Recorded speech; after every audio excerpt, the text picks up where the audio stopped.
시청자 여러분 안녕하십니까. 오늘도 전 방통위원과 방송위원이죠. 방송위원과 KBS 감사를 지내셨던 강동순 선생님 모시고 이야기를 좀 나누겠습니다. 우리 사회에 좌파 우파를 막론하고 제대로 된 원로가 없는 세상인데요.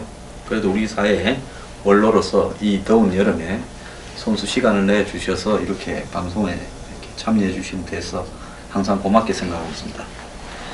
예, 강 의원님, 지금 문재인 정부의 초반에 이제 한 2달 반 행보를 보면요, 나름 집권할 거라는 어떤 확신하에, 왜냐하면 뭐 탄핵이 있었고 또 뭐 계속 또 이 뭐 재판 과정도 있고 이랬기 때문에 거의 뭐 자신들이 이길 거라고 생각한 지가 한 4~5개월은 넘을 거라고 보고 있습니다. 그 속에서 집권했을 때 어떻게 해 가겠다라는 일종의 기술적 테크닉, 그런 부분을 과거 노무현 정권의 실패, 이런 부분을 내다보면서 노무현 정권보다 정치공학적으로 테크니션적인 측면에서, 특히 그것은 대중은 정치를 어떻게 합니까? 언론이 보도하는 걸 보고 그렇구나, 보여주는 그림을 보고 보도하는 신문 내용을 보고 아는 거지, 대중이 뭐 정치의 본질을 압니까? 그러면 대중과 대통령, 정권 사이에는 미디어가 있지 않습니까? 이런 미디어의 중개 기능에 어떻게 작용을 해서, 작업을 해서 대중의 지지를 끌고 나가는가 하는 능력이 굉장히 이전보다 세밀해지고, 좀 나쁘게 이야기한다면 교묘해지고, 그리고 그것을 이용을 하고 있다.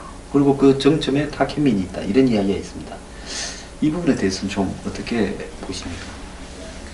뭐 아시는 분은 아시지만 탁현민이는 이제 양정철이가 밀어넣었다고 그러잖아요. 근데 하여간 문재인 정권이 들어서는 데는 뭐 신문, 방송, 언론이 상당한 그 기여를 한 건 사실입니다. 근데 우리나라의 언론이라는 게 수준이 결국은 그런 말도 있잖아요. 어떤 정치의 수준이나 언론의 수준은 그 국민의 수준을 뛰어넘을 수 없다. 근데 사실 우리가 냉정하게 보면 우리 정치 유권자, 정치 소비자인 국민의 수준이 그렇게 높은 편이 아니에요. 아주 이모셔널하고, 그 이쪽에 고기 하나 던지면 이쪽으로 쏠리고, 저기 하나 던져주면 저쪽으로 쏠리고, 그러니까는 여기서 이모셔널은 감성적이라기보단 충동적이다. 네, 충동적으로 해서 그러는 게 낫죠. 근데 그래서 고기 던져주면 물고 뭐 정신없이 몰리다 보면은 큰 그 높은 데서 시나리오를 가지고 언론을 움직이려면은 얼마든지 핸들링 할 수 있는 겁니다. 그래서 이 보수 언론이라는 사람들도 박근혜 전 대통령이 너무 무능하고 오만하고 불통하니까는 그거를 공격하다가 결국은 박근혜 대통령뿐만 아니라 보수 전체를 조선일보하고 한겨레하고 국공합작했다고 그러잖아요. 그래가지고 우병우 건 가지고 뭐 이렇게 하면서 이 사람들이 어른애를 목욕시키고 목욕 물만 버려야 되는데 어른애까지 버린 거예요. 그러니까 보수 언론이면 보수를 지켜야 될 텐데, 이게 뭐 어떤 감정 싸움하고 충동적으로 막 몰려다니다가 한겨레하고 조선일보하고 같이 가다가 결국 그 국공합작해서 뭐 모택동이만 남고 장기석인 죽은 거죠. 자, 그런데 이제 탁현민이가 뭐 상당히 노련하게 잘 문 대통령을 모시고 간다 그러지만은, 국민들이 어리석은 거 같고 이렇게 뭐 요새 플레밍 얘기도 나오지 막 쏠려다니는 거지만, 그러나 길게 보면 국민들이 무섭습니다. 국민들이 시간이 지나면 이게 뭔가 잘못됐구나, 이 사람들 우리를 속였구나, 이걸 깨닫는 날이 옵니다.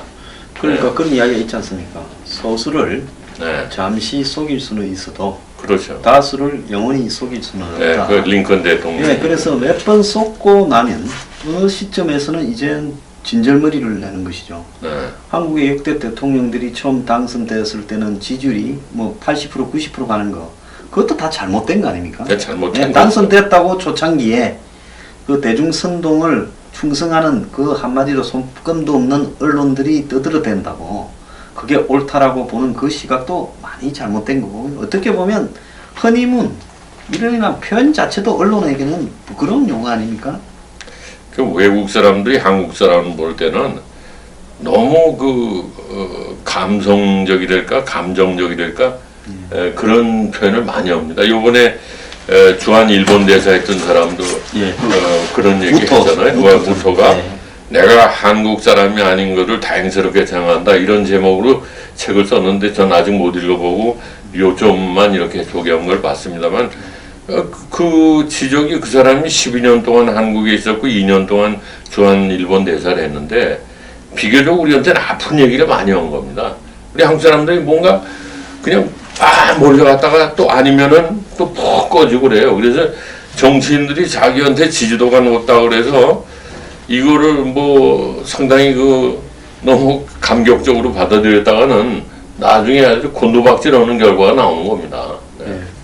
그런데 이 대중이 과거에 제가 좀 이렇게 어릴 때 말입니다. 초중 고등학교를 다니거나 이런 시절에는 당시에 이제 이 박정희 대통령이 장기 집권하고 있고 또 그 시절에 이제 저희 김재규의 11.6도 나고 또 전두환이 등장을 하고 또 민주화를 해야 된다 할 때는 나름대로요 국민들이 상당히 정치적으로 좀 진지했다. 정말 지게꾼을 하시는 분이나 시장에서 노점상을 하는 아주머니도 당시에 제가요 시민당 열풍이 84년 그때 불었지 않습니까? 총선 때요. 제가 그때 부산에 박찬종 씨를 도우러 갔었어요. 자진해서. 그때 선거에 개입하는 것도 힘들 때였어요. 무시무리하던.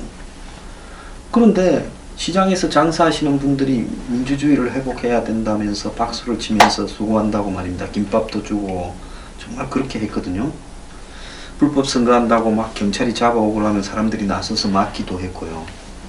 그래서 그때 보면 고등학생들도 상식이 있었고요. 그 시절에는 국민들이 각자 생활 속에서 터득한 지혜를 좀 가지고 살았는데 지금 요즘 시대는요.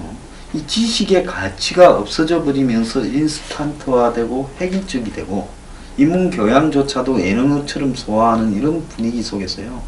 대중이 세상을 자기 생각이 아니라 주변의 분위기를 보면서 이렇게 가볍게 한마디로 일종의 연예인들 누구를 추종하는 것처럼 그렇게 생각을 한다. 그러다 보니까 촛불을 하면 전부 촛불에 가야 되는 거예요. 또 더 나아가서 이제 이 정권이 만약에 문 정권이 또 내리막길에 들어서서 이제 무너져 가면 전부 나서서 또 돌을 던질 거거든요. 그렇구나. 노무현 전 대통령이 처음에 그야말로 한국의 비주류 변두리 인물로서 대통령이 되는 과정에서 내어지르는 그 생경한 조악한 말에 대중이 감동을 받았고 그래서 그가 이렇게 말을 했지 않습니까? 특권 없는 세상을 기회가 공정하고 한마디로 과정이 또 이 공정하고 이런 세상을 만들겠다 하니까 다 박수를 쳤다가 어느 순간에 본인이 임기에 있는데 전부 다 동네 개가지수도 노무현 때문이다 할 정도로 순식간에 또 비판을 했거든요. 그래서 이런 한국인의 이런 어떤 정치 성향, 무토 대사가 지적하지 않더라도 우리가 정말 반성을 좀 깊이 해야 되는 거 아닙니까? 그러면 이제는 이 감성 정치에 불을 붙였던 게 이제 권위주의 정권 과거에 그거를 이제 어떤 동서간의 지역 감정을 가지고 그걸 깨려고 하는 어떤 그 저항 세력 뭐 이런 게 따지고 보면은 그 DJ도 지역 감정의 피해자이지만 가장 큰 수혜자라고요, 그분도. 그럼요. 거기서 감정에 불을 붙이니까는 뭐 우리 편은 뭐 잘못해도 다 괜찮고 상대편은 잘하는 점이 있어도 무조건 잘못된 거고 그런 쪽으로 갔으니까 이 정치의 후진성이라는 게 벗어나지 못했던 거죠. 근데 이제 삼김 시대도 가고 권위주의 시대도 가고 지금 뭐 우리 까놓고 얘기해서 박근혜 대통령이 무슨 권위주의도 아니고 자기가 그렇게 능력이 없으니까는 그렇게 폐쇄적이고 불통의 정치 하다가 결국 이 모양까지 이런 거 아닙니까? 권위주의도 아니에요. 그러니까 선거라는 절차 다 거쳐서 했고 뭐가 불법적으로 무슨 정통성을 확보한 정부였지 않습니까? 그런데 뭐 일부에서는 또 뭐 그 국정원 댓글 사건 가지고 야당에서는 저도 그런 건 집권하는 네, 과정이나 근데, 통치하는 과정에서 근데 불통이나 네. 권위적이었지 권위주의적인 정부는 아니었죠. 권위주의적인 정부는 아니죠. 그럼요. 뭐 기자회견도 제대로 못하는 소통이 안 되는 정부니까. 어떻게 보면 저는 개인적으로 네. 대통령을 감당할 만한 능력에는 이르지 못했던 사람이라고 능력이 없었던 거죠. 아버지 후광으로 그렇게 된 거지만은 뭐 이게 뭐 어떤 사법적인 법리적인 이런 거를 떠나서 우리가 얘기하는 겁니다. 이 사람은 어떻게 보면 대통령 할 능력은 없는 분이었어요. 근데 아버지 후광으로 대통령을 했는데 한 다음에 국민과의 커뮤니케이션이 안 되니까는 모든 그 보수 언론이나 뭐 여당이나 또 공직 사회나 모든 사람부터 외면당하면서 몰라 그러기 시작한 겁니다. 자, 여기서 우리가 보수 언론에 대한 한번 누구도 칼날을 때려대지 않았습니다. 왜? 좌파 언론은 보수 언론을 그냥 비판하는 이런 내용들이 있지 않습니까? 한마디로 뭐 언론 재벌이다, 뭐 족벌에서 재벌 언론이다. 그렇지만 보수 안에서 보수 언론을 비판하지 못하는 부분이 있는데요. 우리가 좀 잘 봐야 되는 게 지금 한국의 보수를 대변하는 A 언론과 B 언론이 있지 않습니까? 좋은 편도 가지고 있거든요. 이 A 언론과 B 언론이 그야말로 이명박 정부 들어섰을 때 하나 더 뭐 조중동이라고 부르는 C까지 합친다면 자기 언론사의 고위 간부를 청와대에 뭐 수석이나 장관이나 이런 자리에 대변인이나 넣어야 되고 그러면서 그것들을 통해서 이 보수 정권의 약점 옛날에 많이 넣었죠. 약점 또 한계들을 알면서 일정하게 보수 정권이 그들에게 먹이를 던져주도록 유도하는 이른바 정언유착에 한마디로 앞잡이 구실을 한 것도 사실 아닙니까? 옛날에 다 그랬죠. 옛날에는 최근까지도 그렇지 신문쟁이들 다 들어오는데 최근에는 SBS가 많이 들어갔어요. 줄대고. 그럼 대대적으로 들어갔죠. 예, 계속 들어가는 거는 이명박, 박근혜 정권 이어서 그러면 이명박부터 뭐 박근혜 그 이전에도 SBS 많이 들어갔어요. 이거는 뭐냐 거기 자기 사람이 들어가면은 거기 줄을 대고 정보도 빼내고 권력의 네트워크도 만드는 거죠. 네. 근데 이게 저는 그 전부터 주장이 지금 이 좌파 진영의 미디어 오늘이라고 있잖아요. 예, 그 뭐 좌파 진영 전체에 그거 이제 언론련에서 뭐 하고 하는 건데 그거를 뭐 보수라기보다 언론이라는 게 뭐 보수일 수는 없죠. 항상 비판 기능이 있는 거예요. 그런 그 한쪽에 경도된 바이어스를 가진 미디어를 비판하는 언론 말고 좀 중립적인 그런 그걸 하나 미디어를 비판하는 중립적인 언론. 그게 비평 언론, 비평 언론이 제대로 된 그게 있어야 된다고 그 전부터 주장한 겁니다.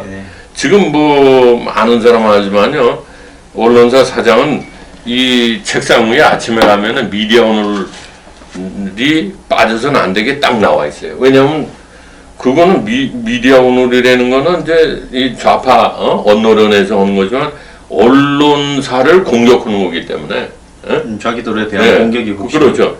그것도 어설프게 하는 게 아니라 상당히 그 육하 원칙에 의해서 팩트에 맞느냐 안 맞느냐 따위 뭐 또 다른 거고 비교해서 이 사람들이 문제 이런 식으로 몰고 가기 때문에 굉장히 신경을 씁니다. 자 그러면 신경을 쓴다라는 부분 속에는 언론이 한마디로 이 언론 외에도 이제 대부분 신문들이 종편을 소유하고 또 거기에는 호텔을 소유하는데 또 무슨 각종 기업을 소유한 이런 부분으로 가면서 또 세습이 되고 이런 과정 속에서요 그 보수 언론이라고 자처한 사람들 스스로도 많은 약점을 보유하고 있으면서 그러다 보니까 자신들이 약점을 가지고 있고 또 자신들은 특별한 대우를 정권으로부터 받기를 바라고 세금이나 여러 가지 문제에서는 비판을 받기를 꺼리고 조선일보 송모라는 사람이 그러면서 그 언론의 간부들이 한마디로 한 삼선 정치인 이상급의 처신을 하게 되고 이러면서 또 재벌들이나 이런 부분하고 관계되는 어떤 문제나 비리는 100% 눈을 감지 않습니까? 그럼. 예, 제가 재벌 비판을 언론에서 몇 번 하다가 눈치 없이 얼마나 참 당했는지 몰라요. 자, 이런 부분 속에서 아주 황 소장님은 외로운 투쟁을 하시는 거예요. 그 어떻게 보면 뭐 이게 표현이 어떤지 몰라도 이게 거학을 건드리는 사람은 별로 없습니다. 그거 건드렸다가는 재미 못 보니까. 어? 황 소장님 삼성 문제를 계속 문제 제기를 하니까는 뭐 다른 언론들도 겁이 나니까는 이제 멀리 하는 거고. 그래서 사실은 저 말씀 도중이지만 이 우리나라의 이 거대 언론들을 감시하는 아주 중립적인 객관적인 그런 언론 비평 기구가 하나 있어야 돼요. 저는 우리 네? 저 강 의원님 같으신 분이 그런 부분을 하신다면 정말로 이렇게 아니 공정한 입장에서 저야 이야기할 수 있다 봅니다. 황 소장이나 저나 보수이긴 하지만 아주 개혁적인 비판적인 보수거든요. 예. 이게 도덕성이나 이런 면에서 깨끗하지 않으면 보수는 이제 발붙일 데가 없는 거죠. 옛날 같이 그래요. 그러니까 제가 그 전부터 이 몇몇 학자들하고 이거 말이야 언론 비평 단체 이거 하나 만들어야 됩니다. 이게 뭐 보수고 진보고 떠나서 이 사람들이 안에 기득권이 돼가지고 무소불위의 권력을 가지고 국무총리 아무개가 좋다. 그 사람들 국무총리 만들 수 있습니다. 네? 만든 사례도 있고. 그럼요. 장관도 추천해서 장관도 총선에 공천도 저거 언론사 그래, 주식 기자들 보내고 밥 먹으면서 고위층에 있는 사람도 하면 저녁 때 대한민국 정치 다 주물르는 거예요. 영화 그 뭡니까? 네. 저기 저 백윤식이 노는 네, 그런 거 있었죠. 영화 네. 저기 그게 그러니까 그런 것들을 감시하는 이 기득권층으로서 부패한 언론을 감시하는 언론 비평 기능이 있어야 되는데 요즘에 우리나라 교수라는 사람들은 보따리 장사 나오는 거예요. 이게 어디 프로젝트 뭐 제자들 시켜서 뭐 적당히 돈 따먹을 거 없나? 다 그렇다는 건 아닙니다. 그래가지고 이 사람들이 아는 얘기를 비판해야 될 얘기를 하지 않고 침묵을 지키고 있는 거예요. 예, 그러면서 또 거예요. 이들이 네? 전부 그 언론이나 이런 쪽 미디어에 관련되는 교수들이 이쪽 아니면 저쪽에 줄을 다 100% 서 있지 않습니까? 뺏어 먹고 예. 사회이사나 하고. 예. 자, 그런데 여기서 중요한 거는 박근혜 정부에서 차라리 보수 언론들이 제대로 비평을 했더라면 박근혜 정권을 용기 있게 딱 탄압이 좀 온다 하더라도요. 그런데 박근혜 정권을 제대로 비평하지도 않으면서 갖고 있는 걸 가지고 과거에 보면 장사도 좀 했지 않습니까? 알고 있으면서 더 주지 않고 예. 뒷거래로 해서 다른 데 돈을 그럼요. 받고 예. 썩 이렇게 보따리에 있는 걸 꺼내 보다가 왜 알았던 거를 진작 입수해 놓고는 보도하지 않고 주무르면서 맛만 좀 보이려다가 C급 한번 먹으니까 그때부터 꼬리 내렸지 않습니까? 이러면서 처음에 차라리 그 보수 언론이 나서서 용감하게 터졌더라면 힘이 있었어요. 송주필 사건도 그거 아닙니까? 예. 그게. 그러니까 처음에 예를 들어서 고 누굽니까 영태가 갖다 줬을 때 그건 아예 하여가. 터져버렸으면 그건 안 오고 쥐들 겁이 나니까 안 오고 돌려주니까 딴 데 가서 터진 거 아니에요? 거기서 바탕이 돼가 진행이 네. 됐잖아요. 자, 일찌감치 터졌으면 힘이 있을 때 상식을 깨닫고 방향을 터내서 일지경이 오지 않도록 또 할 수 있었다는 아닙니다. 정리할 사람 하고요. 자, 보수 언론들이 이 모양이니까 어떻게 보면 서로 간에 이해관계 때문에 충돌이 생겨서 보수끼리 칼을 들이밀면서 스타트를 열었고요. 그 다음에 그래서 무너지고 난 다음에 이 집권을 했는데 지금 80% 70% 지지가 된다는데 보수 진보 할 것 없이 하루 종일 문비어 청가를 하고 있어요. 그 사람들이 뭐 캥기는 게 있거든요. 지금 뭐 종편 중에 요번에 다시 그가 1년 시험 허가 안 해준다고 그러던 어떤 종편이 1년 조건부로 허가를 해준 거예요. 그러니까 그건 까불면은 1년 후에 없애버린다는 거거든요. 이것들이 납작업 들여가지고 뭐 일을 하는 게 없어요. 그냥 용도청가만 부르고 있는 거고. 자, 이런 언론 환경을 잘 알다 보니까 대중들은 대통령이 G20 갔다고 언론이 보도해야 간 줄 아는 거 아닙니까? 자, 대중들은 문 대통령이 이렇게 와이셔츠만 입고 팔을 꺼지고 테이크아웃 커피를 들고 그 다음에 자신이 스스로 자기 의자를 당겨서 앉는 이런 지극한 상식조차도 그림으로 내보내야 소통을 잘하는 거라고 아니 하는 그러니까 뭐 anything but 박, 응? 먼저 전임자 박 대통령하고 반대로만 하면 지금 점수를 따게 돼 있는 거예요. 먼저 그 양반이 뭐 소통을 안 했으니까.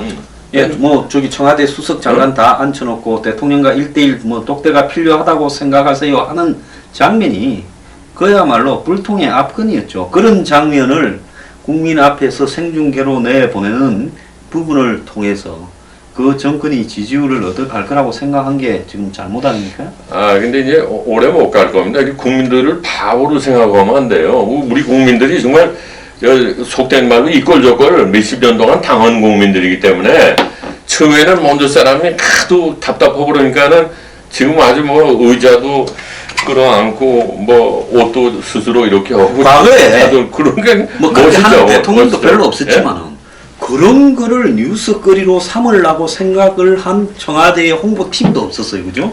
아 근데 요번에 뭐 저 탕모라는 친구가 이제 그걸 잘 어레인지 하니까는 귀엽겠죠. 그러니까 뭐 지금 여당이고 뭐 여성 장관이고 걔 못 쓰겠다고 그래도 잡고 있는 거 아니에요. 예. 그래서 엊그제 압근이 사당 대표와 대통령이 면담을 하고 한편으로 홍준표 대표는 똑대가 안 된다고 삐져서 수해 현장에 갔을 때 예. 홍 대표는 저 황제 장화를 신으니 하면서 떡을 하루 종일 만들고 다른 한편으로는 이 사당 대표와 대통령이 사당 대표가 대통령한테 뭘 따졌는가 아무것도 없지. 이런 거를 알리는 게 아니라 만났는데 대통령이 미리 저 앞에까지 가가지고 악수를 했니 서로 간에 화기애애한 덕담을 나누니 강아지 무슨 뭐 이게 스마일만 얘기하는 거죠 이게. 예, 지금 마사를 마사적인. 줬니? 예. 그런 지연막장적인 걸 연극지문처럼 이렇게 갈로까지 해서 쭉 언론에 배포를 한 모양이에요. 그래서 이런 식의 보도 자료가 나가는 이 시대에 한마디로 언론들이 이게 언론이라고 할 수 있느냐. 대한민국 언론이 파견민을 만드는 거 아닙니까? 그냥 언론이 썩었어요 전반적으로. 언론이 썩다 보니까 파견민 같은 네. 정치공학 테크니션이죠. 언론이 약점들을 다 가지고 예. 엎드려 가지고 아니 언론이 이번에 제대로 됐다면은 외국 같으면은 문 대통령이 후보 시절에 뭐라고 그랬습니까? 나는 아무개 같이 말이야 뭐 기자회견을 자주 할 뿐더러 아무개 같이 기피하지 않는다. 그리고 뭐 순서도 안 정하고 내용도 미리 사전에 약속 안 하고 그냥 무작위로 하고 질문 다 받겠다.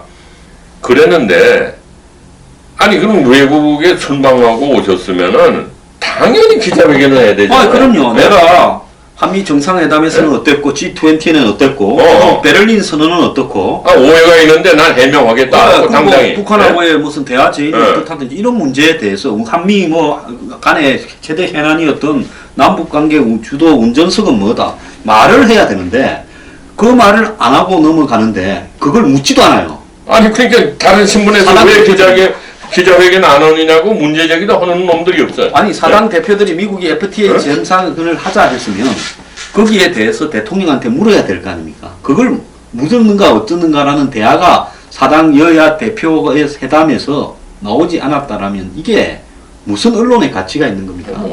그 다음에 하나 진짜 정말로 악건이라고 보는 부분은요.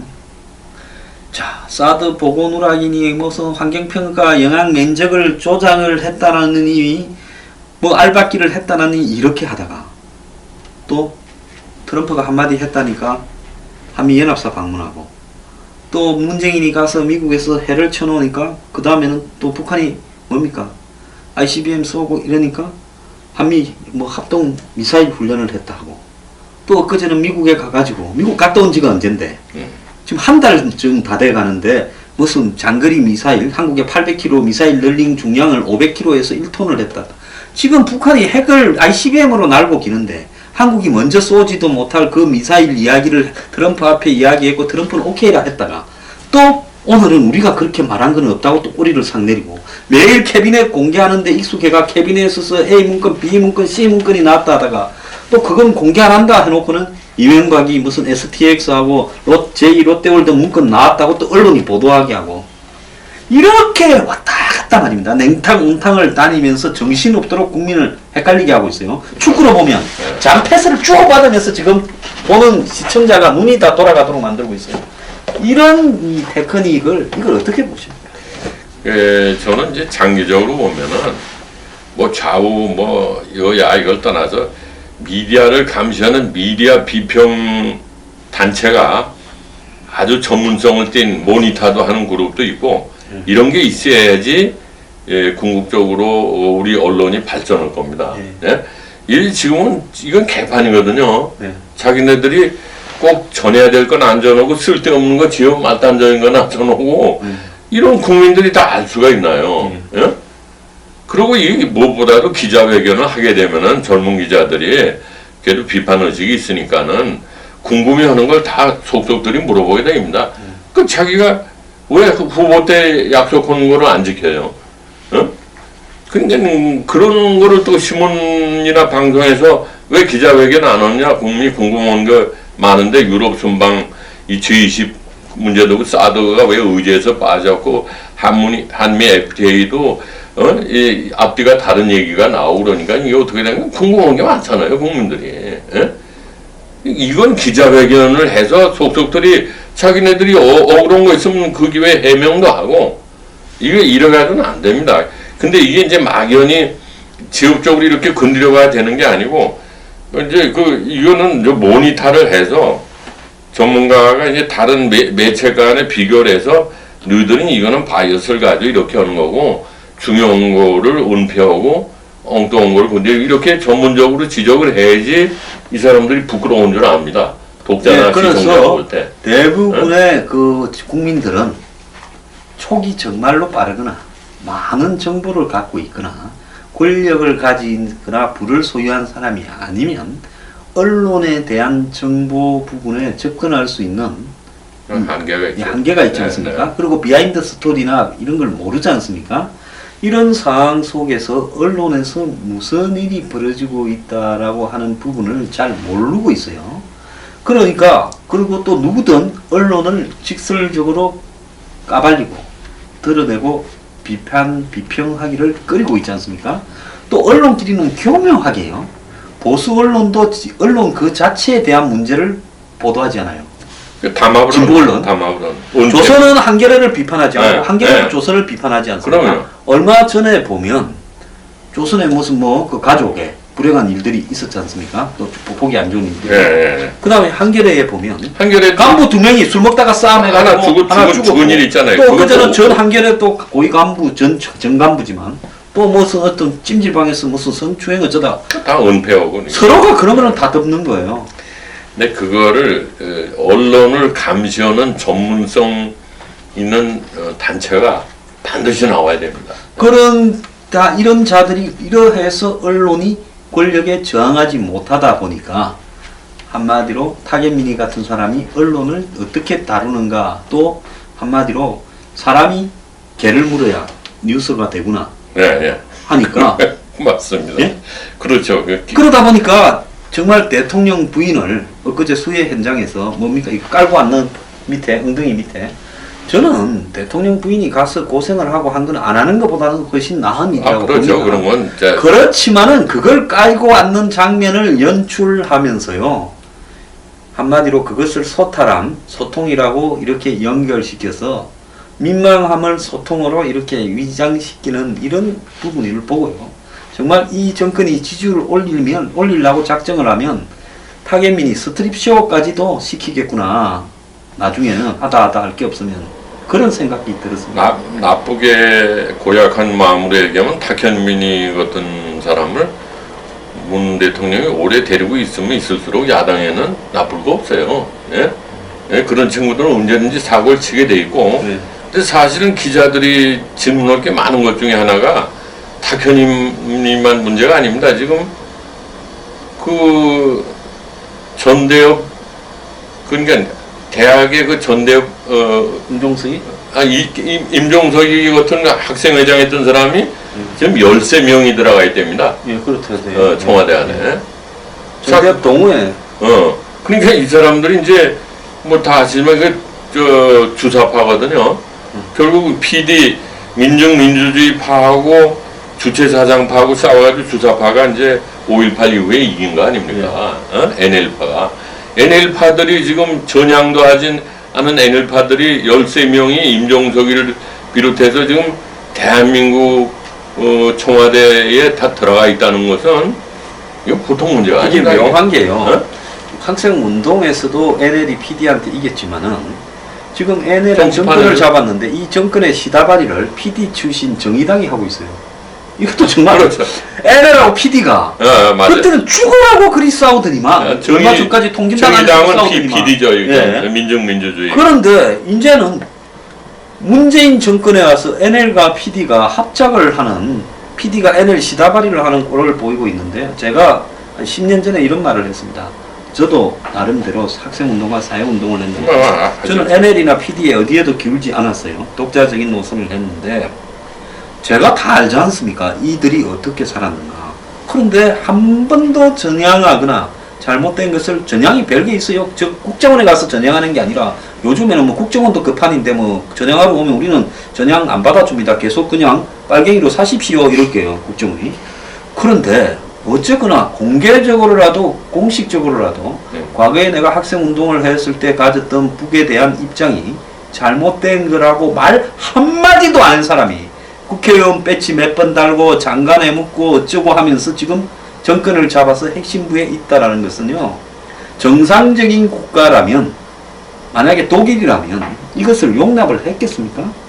그래서 지금 이 나라를 걱정하는 사람들이 참 밤잠을 못 자고 걱정하는 사람들이 많은데 이 야당들 하는 거 보면은 야, 이 사람들은 어떻게 보면 심하게 표현하면 자기 부모가 돌아가신 빈소에서 자식들이 재산 싸움하고 주먹질하는 놈들 못했고 보수가 다 망하고 나라가 지금 거덜나기 직전인데 헐 싸움질더라고 말이야.